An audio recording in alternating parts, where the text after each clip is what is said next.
প্রিয় শিক্ষার্থীরা, আজকে আমরা রসায়নের দ্বিতীয় অধ্যায় নিয়ে আলোচনা করব। তো আমাদের রসায়নের দ্বিতীয় অধ্যায় একদম বেসিক থেকে অ্যাডভান্স পর্যন্ত যত পড়াগুলো আছে সেগুলো আমরা একদম মেইন বই থেকে দেখব, ঠিক আছে? তো আমি একটা নোট করে নিয়েছি মেইন বই থেকে। তোমরা যাদের কাছে মেইন বই আছে মেইন বই ফলো করতে পারো, ঠিক আছে? তো দ্বিতীয় অধ্যায়, প্রথমে অধ্যায়ের নাম কি? পদার্থের অবস্থা। অধ্যায়ের নামটি হচ্ছে কি ভাইয়া? পদার্থের অবস্থা। তো এই পদার্থের অবস্থায় যে প্রথম যে টপিকটা রয়েছে সেটি হচ্ছে পদার্থ ও পদার্থের অবস্থা। তো আমরা একটু লিখি, পদার্থ ও পদার্থের অবস্থা। প্রথম টপিকটা পদার্থ ও পদার্থের অবস্থা, ঠিক আছে ভাইয়া? তো এই পদার্থ ও পদার্থের অবস্থার ভিতরে প্রথমে আসি আমরা যে পদার্থ কাকে বলে। হ্যাঁ, পদার্থ কাকে বলে বা কি? তো পদার্থ কাকে বলে, এক কথা আমরা কি বলতে পারি? তুমি একটু বইয়ের দিকে তাকাও, যে যে বস্তু নির্দিষ্ট ভর আছে এবং জায়গা দখল করে তাকে পদার্থ বলে। এক কথায় যে পদার্থ কাকে বলে? যে বস্তুর নির্দিষ্ট ভর আছে, ঠিক আছে, এবং যে জায়গা দখল করে তাকে পদার্থ বলে। তো আমরা লিখি এটা, যে 1 নম্বর প্রশ্নে পদার্থ কি? পদার্থ কি? তো উত্তরে লিখবা কি? যে বস্তুর, কি বলছি ভাইয়া? যে বস্তুর নির্দিষ্ট ভর আছে, যে বস্তুর নির্দিষ্ট ভর আছে। আর একটা কথা বলছিলাম কি, দেখো তোমার বইয়ের দিকে লেখা আছে যে এবং জায়গা দখল করে। পদার্থ কি করবে ভাইয়া? জায়গা দখল করবে। তাহলে যে বস্তুর নির্দিষ্ট ভর আছে এবং জায়গা দখল করে, ঠিক আছে, জায়গা দখল করে তাকে পদার্থ বলে। তাহলে আমরা কিন্তু একটা জ্ঞানমূলক প্রশ্ন আমাদের কিন্তু মেইন বই থেকে হয়ে গেছে, যে পদার্থ কি? যে বস্তু নির্দিষ্ট ভর আছে এবং জায়গা দখল করে তাকে পদার্থ বলে। একদম সহজ।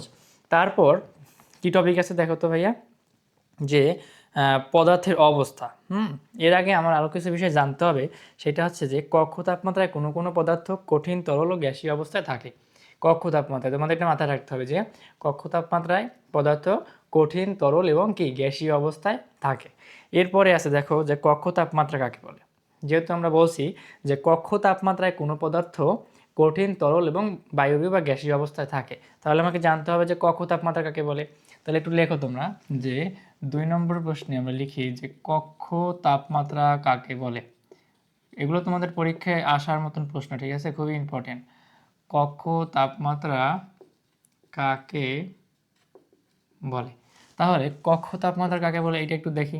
এটা তোমাদের বইতে ওরকম স্পষ্টভাবে লেখা নাই, যেহেতু গাইড বইতে আছে। তো কক্ষ তাপমাত্রা কাকে বলে? যে স্বাভাবিক পরিবেশে একটি কক্ষের ভেতর যে গড় তাপমাত্রা থাকে তাকে কক্ষ তাপমাত্রা বলে। কি বলছি ভাইয়া? স্বাভাবিক পরিবেশে একটি কক্ষের ভেতরে, হ্যাঁ, একটা কক্ষ বা একটা রুমের ভিতরে যে তাপমাত্রা থাকবে, যে গড় তাপমাত্রা থাকবে, তাকে কি বলা হবে ভাইয়া? কক্ষ তাপমাত্রা। তাহলে লিখো উত্তর, যে স্বাভাবিক স্বাভাবিক স্বাভাবিক পরিবেশে, হ্যাঁ, স্বাভাবিক পরিবেশে পরিবেশে একটি কক্ষে একটি কক্ষে যে, কি বলছিলাম ভাইয়া? গড় তাপমাত্রা। যে গড় তাপমাত্রা যে গড় তাপমাত্রা থাকে, হ্যাঁ, তাকে কক্ষ তাপমাত্রা বলে। তাহলে স্বাভাবিক পরিবেশে একটি কক্ষে যে গড় তাপমাত্রা থাকে তাকে কি বলে ভাইয়া? কক্ষ তাপমাত্রা। তাকে কক্ষ তাপমাত্রা বলে। আচ্ছা, কক্ষ তাপমাত্রা এটা আমাদের হয়েছে। তো দুইটা জ্ঞান কিন্তু আমাদের কমপ্লিট মেইন বই থেকে। এরপরে আসো যে সাধারণভাবে যে কক্ষ তাপমাত্রা ধরা হয়, এটা আমাদের একটু মনে রাখতে হবে। এটা হচ্ছে এমসিকিউর জন্য। মাঝে মাঝে তোমাদের দেখবা যে এমসিকিউতে এরকম শর্ট কিছু প্রশ্ন ধরে। যেমন কক্ষ তাপমাত্রা কত ধরা হয়? সাধারণত 25 ডিগ্রি সেলসিয়াস। আবার বলা হয় যে কখনো কখনো 20 থেকে 30 ডিগ্রির মধ্যে হতে পারে। তাহলে আমরা জানবো যে সাধারণভাবে কক্ষ তাপমাত্রা, একটু লিখে নাও, যে সাধারণ কক্ষ তাপমাত্রা কত ধরা হয় ভাইয়া? 25 ডিগ্রি সেলসিয়াস। তাহলে এটা আমাদের মনে রাখতে হবে যে সাধারণভাবে বা সাধারণত কক্ষ তাপমাত্রা হচ্ছে 25 ডিগ্রি সেলসিয়াস। এটা আবার কখনো কখনো তোমার পরিবেশের সাপেক্ষে 20 ডিগ্রি সেন্টিগ্রেড থেকে তোমার 30 ডিগ্রি সেন্টিগ্রেডও ধরা হয়। তাহলে লিখে নাও কখনো কখনো, এটা একটু আলাদা করে লিখে নাও যে কখনো কখনো 20 ডিগ্রি সেলসিয়াস থেকে আবার 30 ডিগ্রি সেলসিয়াসও ধরা হয়। ঠিক আছে, তাহলে এটা আমার এমসিকিউর জন্য আসবে। তারপরে এবার আসি আমাদের পদার্থের অবস্থা। পদার্থের অবস্থার ভিতরে তো আমরা জানো সাধারণত 3টে অবস্থা আমরা সচরাচর বইতে পড়ি বা দেখি। সেটা হচ্ছে কি ভাইয়া, 1 নম্বরে কঠিন, তরল, তারপরে গ্যাসীয় বা বায়বীয়। তাহলে এই 3টা সংজ্ঞা আমাদের জানতে হবে একদম স্পষ্টভাবে কাকে বলে।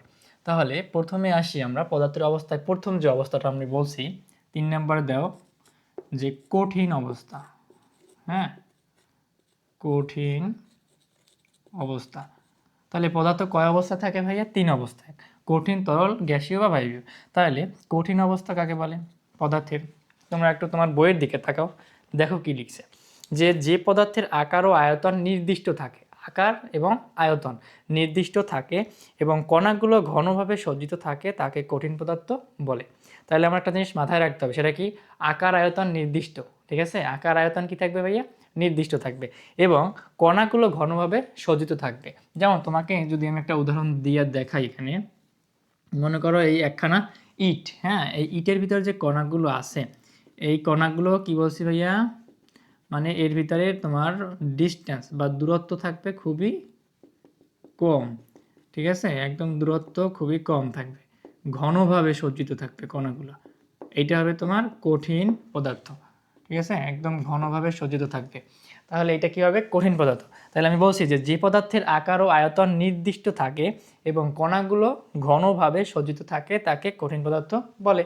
তাহলে লেখো যে যে পদার্থর, কি বলছি আবার একটু বলো তো, যে পদার্থের আকার, যে পদার্থের, তোমার মনে রাখতে হবে প্রথমে যে আকার আর আয়তন নির্দিষ্ট। তাহলে যে পদার্থের আকার ও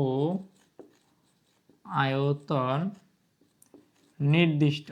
ঠিক আছে, যেমন এখানে দেখো এই পদার্থটার যে আকার আছে এবং এর আয়তন নির্দিষ্ট আছে। তাহলে যে পদার্থের আকার ও আয়তন নির্দিষ্ট থাকে এবং আরেকটা কি বলছি কথা ভাইয়া, যে পদার্থের আকার এবং আয়তন নির্দিষ্ট থাকে এবং কণাগুলো ঘনভাবে সজ্জিত থাকে। তাহলে লিখবা যে কণাগুলো ঘনভাবে ঘনভাবে সজ্জিত থাকে তাকে কি বলা হবে? কঠিন পদার্থ। তাকে কঠিন পদার্থ বলে। ঠিক আছে, তাহলে আমার পদার্থের যে 3টে অবস্থা ছিল, কঠিন অবস্থা, তরল অবস্থা, বায়বীয় অবস্থা বা গ্যাসীয় অবস্থা, তাহলে এখানে এই কঠিন অবস্থার মধ্যে শেষ কি আসলো সংজ্ঞাটা দেখো, যে পদার্থের আকার ও আয়তন। মনে রাখতে হবে আকার আর একটা হচ্ছে কি আয়তন, এটা একদম তোমার নির্দিষ্ট থাকবে। আকার আয়তন নির্দিষ্ট থাকবে এবং কণাগুলোর ঘনভাবে, মানে কণাগুলো কি থাকবে? ঘনভাবে সজ্জিত থাকবে ওই পদার্থের ভিতরে। তাহলে তাকে কি বলা হবে ভাইয়া? কঠিন পদার্থ। আচ্ছা এরপর, আচ্ছা ভাইয়া তরল পদার্থ, এরপর আছে আমাদের কি তরল পদার্থ। তো তরল পদার্থ কাকে বলে এটা আমার লিখতে হবে। তো 4 নম্বরে আমাদের যে প্রশ্নটি হচ্ছে সেটি হচ্ছে তরল পদার্থ। ঠিক আছে, তরল পদার্থ কি, এটা একটা সংজ্ঞা আমার সুন্দর মতন, মানে একটা সুসংজ্ঞা জানতে হবে। তো তরল পদার্থ কি আছে তোমার বইয়ের দিকে তাকাও, যে বলছে যে পদার্থের নির্দিষ্ট আয়তন আছে কিন্তু নির্দিষ্ট আকার নেই। ঠিক আছে, ফার্স্টে আমার জানতে হবে কি নির্দিষ্ট আকার আছে। তাহলে আমি একটু লিখি আগে, যে পদার্থের নির্দিষ্ট নির্দিষ্ট তোমরা বইয়ের দিকে ফলো করতে পারো, যে যে পদার্থের নির্দিষ্ট আয়তন আছে কিন্তু নির্দিষ্ট আকার নেই। যে পদার্থের নির্দিষ্ট আয়তন আছে, আয়তন নির্দিষ্ট, যে পদার্থের নির্দিষ্ট আয়তন আছে কিন্তু নির্দিষ্ট আকার নেই। কি বলছি ভাইয়া? নির্দিষ্ট আয়তন আছে কিন্তু নির্দিষ্ট আকার নেই। এরপর আরেকটু কথা আছে, দেখো যে বলছে পাত্রের আকার ধারণ করে, মানে ওই বস্তু তুমি যে পাত্রে রাখবা ওই পাত্রের আকার ধারণ করবে। তাহলে যে পদার্থের নির্দিষ্ট আয়তন আছে কিন্তু আকার নেই, এবং ওই পাত্রের আকার ধারণ করে। ওই পাত্রের আকার ধারণ করে, ঠিক আছে।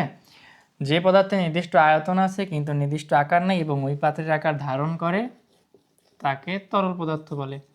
তাকে তরল পদার্থ বলে, ঠিক আছে। তাহলে এটা আমাদের কমপ্লিট। এখন এখানে তুমি কিছু উদাহরণ দিয়ে দিতে পারো, যেমন উদাহরণে মনে করো পানি, তারপরে তৈল, ঠিক আছে, ইত্যাদি আরও অনেক কিছু আছে, তুমি তরল পদার্থের ভিতরে লিখতে পারো।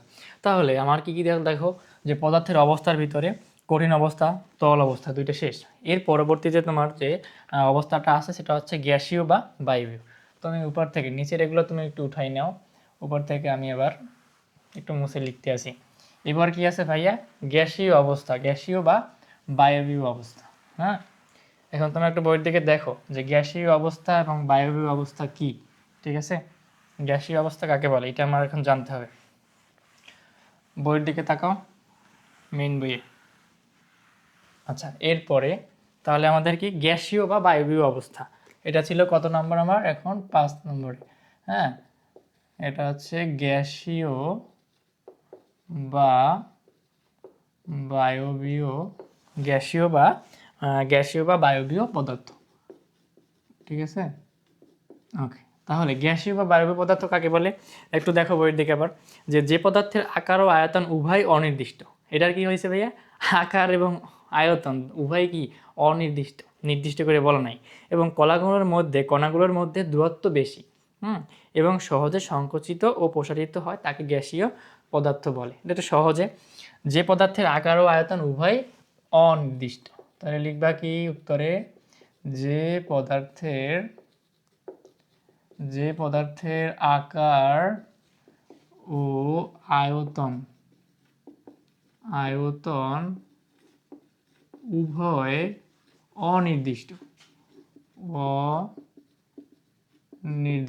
হ্যাঁ, যে পদার্থের আকার ও আয়তন উভয় অনির্দিষ্ট, ঠিক আছে, কণাগুলোর মধ্যে দূরত্ব বেশি। হ্যাঁ, এগুলো আমরা পরবর্তীতে তোমাকে ছবি আঁকাইয়ে দেখাইতে পারবো যে কণাগুলোর মধ্যে দূরত্ব কীভাবে বেশি হয় বায়বীয় পদার্থে। তাহলে কণাগুলোর মধ্যে দূরত্ব বেশি এবং সহজে সংকুচিত প্রসারিত হয়। তাহলে লিখো যে কণাগুলোর মধ্যে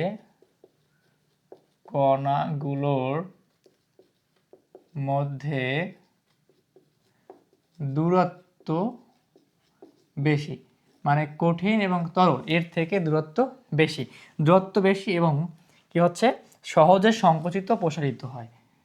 এবং এটা কি হবে ভাইয়া, সহজে সংকুচিত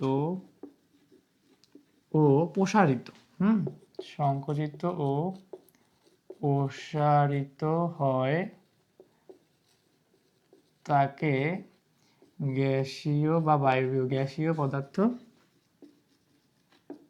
বলে, ঠিক আছে। তাহলে এখানে যে পদার্থের আকার ও আয়তন উভয় অনির্দিষ্ট, কণাগুলোর মধ্যে দূরত্ব বেশি এবং সহজে সংকুচিত ও প্রসারিত হয় তাকে গ্যাসীয় পদার্থ বলে। এখন তুমি এখানে অনেকগুলোই উদাহরণ দিতে পারো গ্যাসীয়, যেমন বেলুনের মধ্যে আমাদের গ্যাস থাকে, বাতাস, ঠিক আছে, এগুলো হচ্ছে কি আমার গ্যাসীয় পদার্থ। এরপর তোমাদের যে টপিকটা আছে দেখো, সেটা হচ্ছে কণার গতিতত্ত্ব। কণার গতিতত্ত্ব কি এটা আমার জানতে হবে এখন।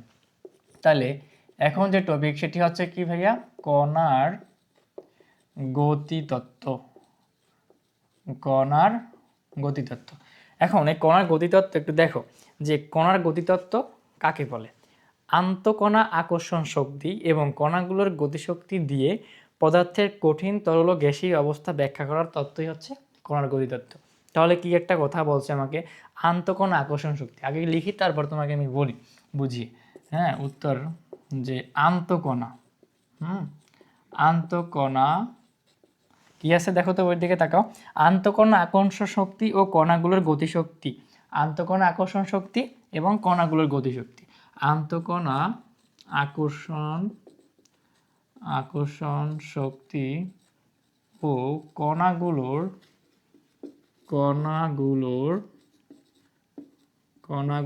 গতিশক্তি। হ্যাঁ, আন্তঃকণা আন্তঃকণা আকর্ষণ শক্তি ও কণাগুলোর গতিশক্তি দিয়ে পদার্থের কঠিন তরল ও গ্যাসীয় অবস্থা ব্যাখ্যা করার তত্ত্ব। তাহলে কি বলছি, গতিশক্তি দিয়ে পদার্থের পদার্থের কঠিন তিন অবস্থায় কঠিন তরল ও গ্যাসীয় গ্যাসীয় অবস্থা ব্যাখ্যা করা, গ্যাসীয় অবস্থা ব্যাখ্যা করার তত্ত্ব। হ্যাঁ, কঠিন তরল ও গ্যাসীয় অবস্থা করার ব্যাখ্যা করাই লেখো, ব্যাখ্যা করাই কণার কি বলছে ভাইয়া, গতিতত্ত্ব, কণার গতি তত্ত্ব। তাহলে আমাকে যদি পরীক্ষায় বলে যে কণার গতিতত্ত্ব কি ভাইয়া, তাহলে তুমি লিখতে পারবা যে আন্তঃকণা আকর্ষণ শক্তি ও কণাগুলোর গতিশক্তি দিয়ে পদার্থের কঠিন তরল এবং বায়বীয় অবস্থা ব্যাখ্যা করার যে তত্ত্ব তাকে বলা হয় কি, যে ব্যাখ্যা করাই হচ্ছে কণার গতিতত্ত্ব। ঠিক আছে, বা ব্যাখ্যা করার যে তত্ত্ব এটা লিখতে পারো তুমি, তত্ত্ব আরও ভালো হয়। তাহলে এখানে দেখো আন্তঃকণা আকর্ষণ, এটা কেমন বিষয়টা, মনে করো তুমি এইখানে একটা বক্স, খালি বক্স, এই বক্সের ভিতরে তুমি কিছু পরিমাণে গ্যাস রাখছো। ঠিক আছে, এই যে গ্যাসীয় কণা, এই কণা, প্রত্যেকটা কণা, এই যে গ্যাসের যে কণা, এই কণাগুলোর মধ্যে যে একটা আকর্ষণ আছে, হ্যাঁ, এই কণাগুলোর মধ্যে যে একটা আকর্ষণ, মানে ভিতরে যে আকর্ষণটা আছে, হ্যাঁ, নিজস্ব, সেটাকে বলা হয় আন্তঃকণা আকর্ষণ। মানে নিজেদের ভিতর এই কণাগুলোর যে আকর্ষণ আছে, যে আকর্ষণ শক্তি কাজ করে, হ্যাঁ, এটাকে বলা হয় কি ভাইয়া, আন্তঃকণা আকর্ষণ। তাহলে কি পেয়েছি আমরা, যে আন্তঃকণা আকর্ষণ শক্তি এবং কণাগুলোর গতিশক্তি, কণাগুলো কিন্তু ছোটাছুটি করে, তাহলে কণাগুলোর গতিশক্তি দিয়ে পদার্থের কঠিন তরল গ্যাসীয় অবস্থা ব্যাখ্যা করার তত্ত্বই কণার গতিতত্ত্ব। ক্লিয়ার? একদম সহজ কিন্তু এটা, তুমি এখান থেকে বুঝলা। আচ্ছা, এরপরে কণার গতিতত্ত্বের পরে যে বিষয়টা আছে সেটা তো তোমার বইয়ের দিকে তাকাও, ব্যাপন বা ডিফিউশন। ব্যাপন কি, এরপরে আসি আমরা ব্যাপন। তাহলে এরপরে আমার টপিকটা হচ্ছে কি ভাইয়া, যে ব্যাপন। ব্যাপন কাকে বলে, পরীক্ষা এটা কিন্তু প্রায়শই আসে যে ব্যাপন কাকে বলে, খুবই ইম্পর্টেন্ট এটা। হ্যাঁ, ব্যাপন কাকে বলে, বইয়ের দিকে দেখো যে কোনো মাধ্যমে, কি বলছে, কোনো মাধ্যমে কঠিন তরল ও বায়বীয় পদার্থের স্বতঃস্ফূর্ত ও সমানভাবে ছড়িয়ে পড়ার প্রক্রিয়াকে ব্যাপন বলে। তাই কোনো মাধ্যমে, কোনো মাধ্যমে কঠিন তরল বায়বীয়, একটু লিখি আমরা, যে কোনো মাধ্যমে কঠিন তরল, হ্যাঁ, কঠিন তরল এবং বায়বীয়, কঠিন তরল ও বায়বীয়, কঠিন তরল ও বায়বীয় পদার্থের, ঠিক আছে, কঠিন তরল ও বায়বীয় পদার্থের স্বতঃস্ফূর্ত, এটা বানানটা একটু লেখা তোমরা দেখা, শত, তারপরে যে বিসর্গ, এবার ফয় দীর্ঘ তরে, ঠিক আছে। তাহলে স্বতঃস্ফূর্ত, কোনো মাধ্যমে কঠিন তরল বায়বীয় পদার্থের স্বতঃস্ফূর্ত ও সমানভাবে ছড়িয়ে পড়ার প্রক্রিয়া, স্বতঃস্ফূর্ত ও সমানভাবে ছড়িয়ে পড়ার প্রক্রিয়া, হ্যাঁ, ছড়িয়ে পড়ার প্রক্রিয়াকে কি বলা হয় ভাইয়া, ব্যাপন বলা হয়। ঠিক আছে, এটা হচ্ছে আমাদের ব্যাপন। তাহলে আমরা ব্যাপন জানলাম, এবং এই ব্যাপন প্রক্রিয়ায় আরেকটা বিষয় আমাদের লক্ষ্য রাখতে হবে, সেটা হচ্ছে যে ব্যাপন প্রক্রিয়া পদার্থের উচ্চ ঘনত্বর স্থান থেকে নিম্ন ঘনমাত্রার স্থানের দিকে স্বতঃস্ফূর্তভাবে ছড়িয়ে পড়ে। এটা আমার জানতে হবে যে ব্যাপন যখন ঘটে কোনো পদার্থে, তখন কী হয় ভাইয়া, যে উচ্চ ঘনমাত্রার স্থান থেকে তোমার যে নিম্ন ঘনমাত্রা, সেইখানে তোমার এটা ছড়াই পড়ে স্বতঃস্ফূর্তভাবে। তাহলে এটি হচ্ছে তোমার কি, ব্যাপন। আচ্ছা, এরপরে তোমার যে টপিকটা আছে দেখো, সেটি হচ্ছে নিঃসরণ। এটা তোমাদের হয়ে গেলে তোমরা উঠাও। এরপরে যে টপিকটা সেটি হচ্ছে নিঃসরণ। নিঃসরণ কি, নিঃসরণকে কি বলা হয়েছে দেখো তো ভাইয়া, ইংলিশে তোমরা তো জানলা যে ব্যাপনটা হচ্ছে কি, যে ডিফিউশন, ঠিক আছে, আর নিঃসরণকে কি বলা হয়েছে দেখো তো একটু, নিঃসরণ বইয়ের দিকে দেখো, নিঃসরণটা হচ্ছে ইফিউশন। হ্যাঁ, তাহলে নিঃসরণ কাকে বলে, এটা আমরা একটু লিখি, আমাদের এটা টপিক হচ্ছে নিঃসরণ। এই যে তারপরে হচ্ছে সরণ, নিঃসরণ কি বা কাকে বলে। হ্যাঁ, তাহলে নিঃসরণ কি বা কাকে বলে, নিঃসরণ কাকে বলে ভাইয়া, একটু বইয়ের দিকে দেখো আবার, এটা যেটা কি, সরু ছিদ্রপথে উচ্চ চাপের স্থান থেকে, কি বলছি খেয়াল করো একটু, সরু ছিদ্রপথে উচ্চ চাপের স্থান থেকে কোনো গ্যাস নিম্ন চাপের স্থানের দিকে সজোরে বেরিয়ে আসার প্রক্রিয়াই হচ্ছে নিঃসরণ। এখন তোমাকে যদি আমি বলি, এখানে একটা ছবি আঁকাই দিই তোমাকে, মনে করো এটা হচ্ছে তোমার একটা, এই যে আমরা যে সেন্ট ইউজ করি সুগন্ধি, হ্যাঁ, একটা বোতল। তাহলে এখানে তুমি যদি প্রেস করো, এখান থেকে সরু একটা ছিদ্র দেওয়া থাকে, এখান থেকে কি হয় ভাইয়া, যে সুগন্ধিটা আমাদের বের হয়ে আসে। তাহলে ভিতরে থাকে কি ভাইয়া, উচ্চ চাপ, আর বাহিরে আমাদের অনেক খোলামেলা জায়গা, তাহলে এখানে কি নিম্নচাপ। তাহলে আমাকে বলছে কি, যে সরু ছিদ্রপথে, মিলছে ভাইয়া, ওই যে দেখো সরু ছিদ্রপথে উচ্চ চাপের স্থান থেকে কোনো গ্যাস নিম্নচাপের দিকে সজোরে বেরিয়ে আসে, যে চাপ দিলে ফুস করে একটা শব্দ হয় নাকি, জোরালো শব্দ হয় এবং সেই শব্দের সাথে বেরিয়ে আসে। তাহলে এই আসার প্রক্রিয়াটাই হচ্ছে নিঃসরণ। তাহলে আমরা একটু লিখি যে কোনো মাধ্যমে, কোনো মাধ্যমে, কোনো মাধ্যম না, সরু ছিদ্রপথে লেখো একসাথে, তাহলে ভালো হয়। সরু ছিদ্রপথে, ছিদ্রপথে কি হবে, সরু ছিদ্রপথে উচ্চ চাপের স্থান থেকে, হ্যাঁ, উচ্চ চাপের স্থান থেকে, স্থান থেকে নিম্ন চাপের স্থান, হ্যাঁ, নিম্ন চাপের স্থানে, নিম্ন চাপের স্থানে সজোরে বের হবে।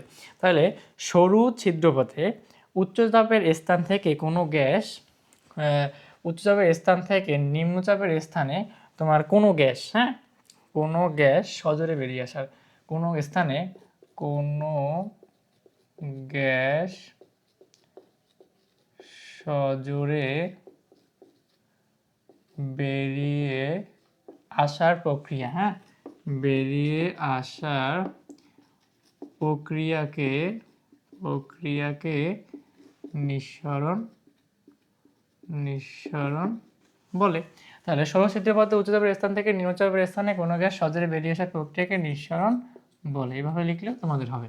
তাহলে এটা হচ্ছে আমাদের নিঃসরণ। হ্যাঁ, নিঃসরণের পরে যে টপিকটা আছে সেটা দেখো, মোমবাতির জ্বলন এবং মোমের 3 অবস্থা। মোমবাতি তো তোমরা দেখছো সবাই, মোমবাতি কিভাবে জ্বলে এবং মোমবাতির কয়টা অবস্থা, মোমবাতির কি কয়টা অবস্থায় সে তোমার থাকে, সেই অবস্থাগুলো আমার জানতে হবে। ঠিক আছে, তাহলে মোমবাতির জ্বলন এবং মোমের 3 অবস্থা লিখো তোমরা, মোমবাতির জ্বলন এবং মোমের 3 অবস্থা। তো আমি তোমাকে যদি একটা মোম এঁকে দেখাই, এখান থেকে তোমরা একটু বুঝতে পারবা। মনে করো এই, হ্যাঁ, এটা হচ্ছে তোমার সারফেস এরিয়া। এখন এই যে মোমবাতিটা, তুমি যখন এখানে তাপ দিবা, কি দিবা, তাপ দিবা, মানে তুমি যখন এটা আগুন ধরাই দিবা, তাপ দিলে কি হবে ভাইয়া, প্রথমে এই মোমটা কি হবে, তাপ দিলে পরে আস্তে আস্তে গলন, হ্যাঁ, গলা শুরু করবে। গলা শুরু হলে কি হবে, মোমটা তরলে পরিণত হবে। তাইলে আমার আছে কি, তরলে। আবার এই মোম যখন তাপে গলবে, তরল হবে, এবং যখন এখানে আলো, তাপশক্তি উৎপন্ন হবে, তখন দেখবা এটা যখন গলছে এবং এটা বায়ুর সাথে মিশছে, বায়ুর সাথে মিশছে, বায়ুর অক্সিজেনের সাথে মেশার পরে কার্বন ডাই অক্সাইড, অর্থাৎ বাষ্প থাকবে এখানে একটা, হ্যাঁ, কার্বন ডাই অক্সাইড গ্যাস, এটা জলীয় বাষ্পের মতন তৈরি করবে। তাহলে এটা কি দেখো ভাইয়া, বায়বীয় বা গ্যাসীয়। তাহলে এটা হচ্ছে তোমার সেই গ্যাসীয় অবস্থা। এরপর যখন মোমবাতিটা গলার পরে আবার নিচে যখন জমা হয় না, দেখবা ওই যে জমা হয়, জমা হয়ে কি হয়, কিছুক্ষণ পরে এবার কঠিন পদার্থে পরিণত হয়ে যায়, মানে শক্ত হয়ে যায়। তাহলে তরল, গ্যাসীয়, আর একটা হচ্ছে কি কঠিন। তাহলে কয়টা অবস্থা দেখো ভাইয়া, 3টে অবস্থা। তাহলে মোমবাতির যে জ্বলন, এই জ্বলনে কয়টা অবস্থা পাবো আমরা, 3 অবস্থা পাবো। সেটা হলো কি কঠিন, তরল আর গ্যাসীয়। এখন কথা হলো মোমের ভিতরে কি আছে, এটা আমার একটু জানতে হবে। মোম হলো বিভিন্ন হাইড্রোকার্বনের মিশ্রণ। এটা একটু লিখে নাও তোমরা, যে মোম হলো, তোমাদের বইয়েও আছে, মোম হলো বিভিন্ন, বিভিন্ন হাইড্রোকার্বনের, হ্যাঁ, বিভিন্ন হাইড্রোকার্বনের মিশ্রণ, হাইড্রোকার্বনের মিশ্রণ। এখন কথা হচ্ছে এই যে হাইড্রোকার্বন লিখছি আমরা, তাহলে হাইড্রোকার্বন কি, হাইড্রোকার্বন হচ্ছে কি ভাইয়া, হাইড্রোজেন আর কার্বনের সম্মিলিত যেটা যৌগ, এটাকে বলা হয় হাইড্রোকার্বন। যেখানে আমরা লিখতে পারি যে CH, মানে এই হচ্ছে তোমার হাইড্রোজেন, এই হচ্ছে তোমার কার্বন। তাহলে হাইড্রোজেন এবং কার্বনের সাথে যে তোমার একটা যৌগ গঠন করছে, এটাই হচ্ছে হাইড্রোকার্বন। ওকে, এরপরে হাইড্রোকার্বন গেল, আমাদের মোমের জ্বলন গেল, মোমের 3 অবস্থাও শেষ। এখন যে টপিকটা আছে, যে টপিক নিয়ে আমরা কথা বলবো, সেটি হচ্ছে গলন ও স্ফুটন। ঠিক আছে, এটাও কিন্তু খুবই ইম্পর্টেন্ট। তো লেখো, গলন গলন ও স্ফুটন। স্ফুটন, ঠিক আছে। গলন কি এবং স্ফুটন কি খুবই ইম্পর্টেন্ট, মানে মেল্টিং অ্যান্ড বয়েলিং। এখন দেখো গলন কি, বইয়ের দিকে তাকাও, লিখছি কি দেখো, যে তাপ প্রয়োগে কোনো পদার্থে কঠিন অবস্থা থেকে তরল অবস্থা রূপান্তরের প্রক্রিয়ায় গলন। এক কথায় তাপ প্রয়োগে কঠিন পদার্থ কি হবে, যে তরল অবস্থায় রূপান্তরিত হবে। হ্যাঁ, এই প্রক্রিয়াটাই হচ্ছে কি তোমার গলন প্রক্রিয়া। তাই লিখো একটু সুন্দরভাবে, যে তাপ প্রয়োগে কোনো কঠিন পদার্থ বা কোনো কঠিন পদার্থের অবস্থা থেকে তরল অবস্থায় রূপান্তর। তাপ প্রয়োগে কোনো পদার্থের কঠিন অবস্থা থেকে তরলে রূপান্তরের অবস্থার প্রক্রিয়া হচ্ছে গলন। তাহলে আমরা লিখি যে গলন কি, এটা একটা মুছে দিয়ে আগে লিখি গলন, যেহেতু লিখছি আমরা। তাহলে দেখো যে কি আছে, দেখো বইয়ের দিকে দেখাও, তাপ প্রয়োগে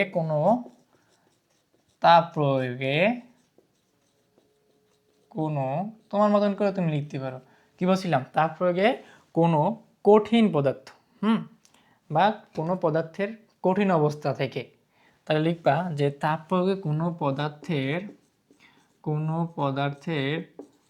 কঠিন অবস্থা থেকে কি হবে, তরল অবস্থা। তাহলে কঠিন অবস্থা থেকে তরল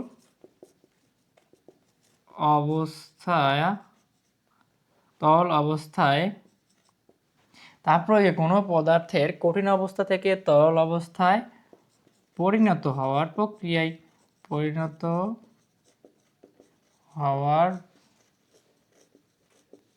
প্রক্রিয়াকে কি বলা হয়, গলন বলা হয়। প্রক্রিয়াকে গলন বলা হয়।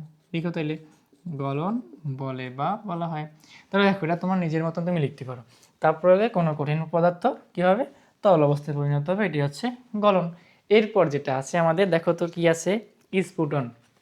এটা কি হবে তাহলে, স্ফুটনটা একটু মানে ভিন্ন এটার মতনই। তো স্ফুটনের দিকে একটু তাকাও তোমার মেইন বইয়ে, যে তাপ প্রয়োগে কোনো তরলকে গ্যাসে রূপান্তর।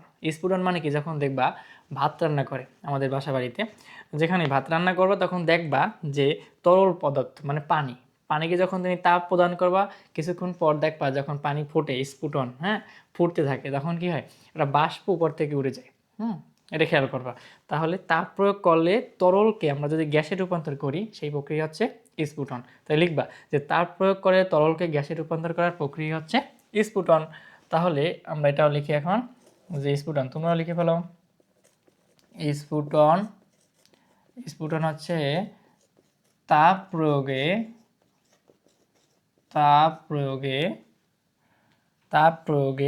কাকে, কঠিন পদার্থ নাকি, এবার না তরল পদার্থ, তাপ প্রয়োগে তরলকে গ্যাসে রূপান্তর করা। তাহলে তাপ প্রয়োগে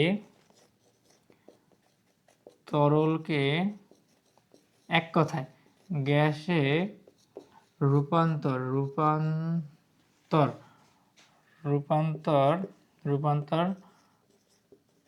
করাই, তার প্রয়োগে তরলকে গ্যাসে রূপান্তর করাই হচ্ছে কি স্ফুটন।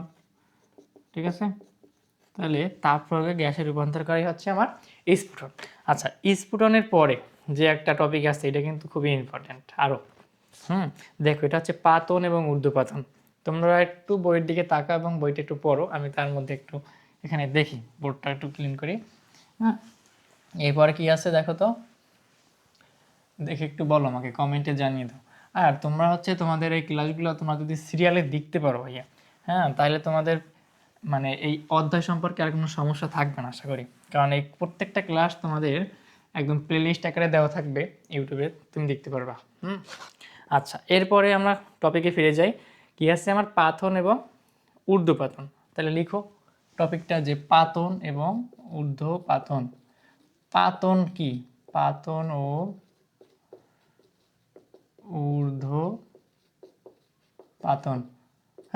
এখন পাতন কাকে বলে, পরীক্ষায় দেখবা লেখা আছে, যে প্রশ্নে আসছে কিনা পাতন কাকে বলে। তাহলে পাতন কাকে বলে একটু বই দেখাও, বই লেখা আছে যে কোনো তরলকে তাপ প্রদানে বাষ্পে পরিণত করে তাকে পুনরায় শীতলীকরণের মাধ্যমে তরলে পরিণত করার প্রক্রিয়া হচ্ছে পাতন।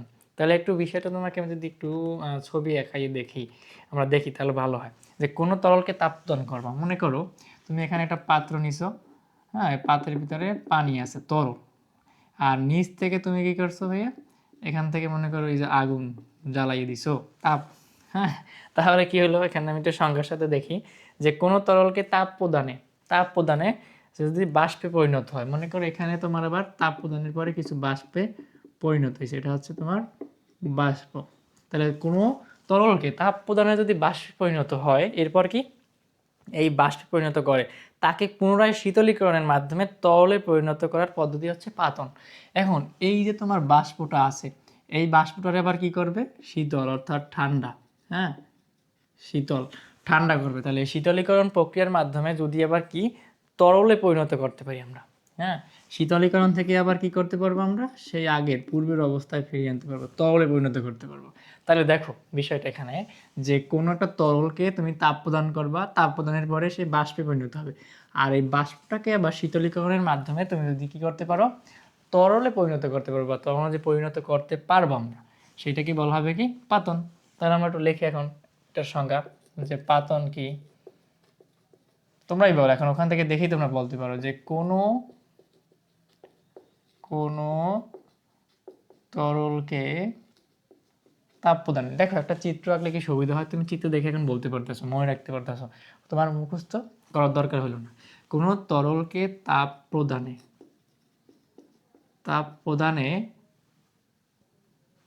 কোনো তরলকে তাপ প্রদানে তা কি হয়েছে, বাষ্পে পরিণত হবে। তাহলে কোনো তরলকে তাপ প্রদানে তা বাষ্পে পরিণত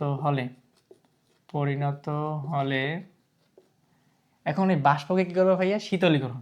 তাহলে কোনো তরলকে তাপ প্রদানে তা বাষ্পে পরিণত হলে, ঠিক আছে, ওই বাষ্পকে শীতলীকরণের মাধ্যমে, হ্যাঁ শীতলীকরণ, তোমার বইতে কিন্তু লেখা আছে দেখো এরকমই কিন্তু, যে কোনো তরলকে তাপ প্রদানে বাষ্পে পরিণত করে পুনরায় শীতলীকরণের মাধ্যমে তরলে পরিণত করা। তাহলে আমার কি করতে হবে, শীতলীকরণের মাধ্যমে বাষ্পে পরিণত হলে ওই বাষ্পকে শীতলীকরণের মাধ্যমে কিসে পরিণত করবে, তরলে পরিণত করার পদ্ধতি হচ্ছে পাতন, করার পদ্ধতি বা পরিণত করা। এখানে তোমার এই বইতে দেওয়া আছে যে করার পদ্ধতি, তাহলে আমরা লিখতে পারি যে পরিণত করার পদ্ধতিকে পাতন বলে। ঠিক আছে, তাহলে টোটাল আমার কি সংজ্ঞা একবার আমরা যদি বলি, যে কোনো তরলকে তাপ প্রদানে তা বাষ্পে পরিণত হলে ওই বাষ্পকে শীতলীকরণের মাধ্যমে তরলে পরিণত করার পদ্ধতি হচ্ছে পাতন। ওকে, পাতনের পরে যে বিষয়টা আছে আমার, সেটি হচ্ছে কি দেখো, পাতনের পরে তোমার হচ্ছে যে বাষ্পীভবন।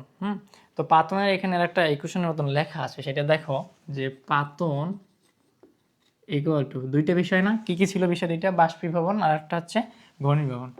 তাহলে এটা একটু লিখি আমরা, যে বাষ্প হয়েছিল তাহলে বাষ্পীভবন, হ্যাঁ প্লাস হচ্ছে ঘনীভবন, মানে কি যে ঘনীভূত করছে, ঘনীভবন। তাহলে এই যে বিষয়টা, অর্থাৎ বাষ্পীভবন এবং ঘনীভবন এই দুইটা যুক্ত হয়ে কি হয়, পাতন হয়। যেহেতু আমরা যে বাষ্প করাইছি, আবার এটারে কি করাইছি, ঘনীভূত অর্থাৎ শীতলীকরণ করাইছি, শীতলীকরণ করার পরে আবার কি হয়েছে, তরলে পরিণত হয়েছে। তাহলে টোটাল প্রক্রিয়াটি হচ্ছে পাতন। ওকে, এখন এই পাতনের পরে যে বিষয়টা আছে সেটি হচ্ছে ঊর্ধ্বপতন। তো ঊর্ধ্বপতনের আগে আমার একটা বিষয় জানতে হবে, এই যে আমরা বাষ্পীভবন এবং ঘনীভবন এই প্রক্রিয়াগুলো কি বা কাকে বলে, এগুলো তোমার পরীক্ষায় আসতে পারে এবং আসে প্রায় দেখবা সিকিউতে যে জ্ঞানগুলোকে আসছে। তো এইখানে আমরা লিখতে পারি যে বাষ্পীভবন কাকে বলে, যে কোনো তরলকে তাপ প্রদান করে ওই তরল পদার্থকে বাষ্পে পরিণত করা। কোনো তরলকে তুমি কি করবা, তাপ প্রদান করবা, তাপ প্রদান করার পর সেটা যদি বাষ্পে পরিণত হয়ে যায় সেটি হচ্ছে বাষ্পীভবন। তাহলে আমরা এটা করি এটাও, হ্যাঁ যে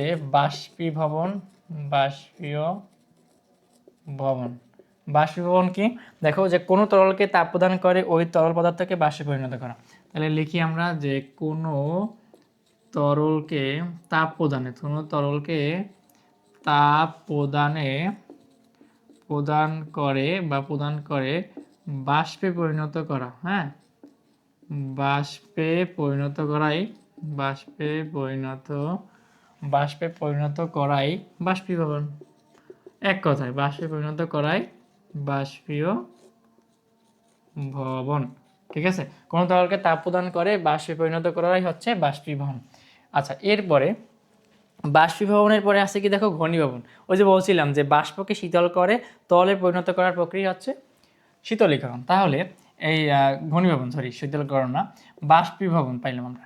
তাহলে এখন লিখতে পারি যে বাষ্পকে, এখান থেকে আমি লিখে দিই, বাষ্পকে কি করবা ভাইয়া? শীতলীকরণ। এই যে বাষ্পকে শীতল করে, তাহলে বাষ্পকে শীতল করে, বাষ্পকে শীতল করে কি আবার তরলে পরিণত করে, বাষ্পকে শীতল করে আবার তরলে পরিণত করা, পরিণত করাই কি ভাইয়া বলতো? ওই যে লিখছিলাম আমরা, সেটা কি? ঘনীভবন। ঘনীভবন। তাহলে বাষ্পকে শীতলীকরণ করে আবার তরলে পরিণত করে হচ্ছে ঘনীভবন। এক কথায় শেষ। আচ্ছা, এরপরে আমরা আসি ঊর্ধ্বপতন। ঊর্ধ্বপতন কি? তাহলে এই ঊর্ধ্বপতনটাই হচ্ছে হয়তোবা আমাদের একদম শেষ টপিক আজকের ক্লাসে। তো ঊর্ধ্বপতন কি, এটা তোমরা একটু বই থেকে একটু আগে নিজেরা পড়ো, হ্যাঁ, তারপর আমি দেখাইতেছি তোমাদের। তো এটা আমি একটু মুছে নিই, বাষ্পীভবন এগুলো উঠানো হয়ে গেল তোমাদের। এবার আছে কি দেখো ঊর্ধ্বপতন। এটা আমাদের একটু বিস্তর জানতে হবে ভালো মতন, যে ঊর্ধ্বপতন বিষয়টা কি। এটা কিন্তু পরীক্ষায় প্রায়শই আসে, খুবই ইম্পর্টেন্ট একটা প্রশ্ন। তো ঊর্ধ্বপতন যে বিষয়টা, সেটা কি দেখো, যে প্রক্রিয়ায় কোনো কঠিন পদার্থকে তাপ প্রদান করা হলে সেগুলো তরলে পরিণত না হয়ে সরাসরি বাষ্পে পরিণত হয়, সেই প্রক্রিয়াকে বলা হয় ঊর্ধ্বপতন প্রক্রিয়া। তাহলে যে প্রক্রিয়ায় কোনো কঠিন পদার্থ, এটা আমার মনে রাখতে হবে, যে প্রক্রিয়ায় কোনো কঠিন পদার্থকে তাপ প্রদান করা হলে, কঠিন পদার্থকে তুমি তাপ প্রদান করবা, সে কি তরলে পরিণত হবে না, সরাসরি যদি বাষ্পে পরিণত হয়, সরাসরি কি বলছি ভাইয়া, একদম বাষ্পে পরিণত হইতে পারবে, তাকে কি বলা হবে? ঊর্ধ্বপাতন। তাহলে লেখো ঊর্ধ্বপাতনটা,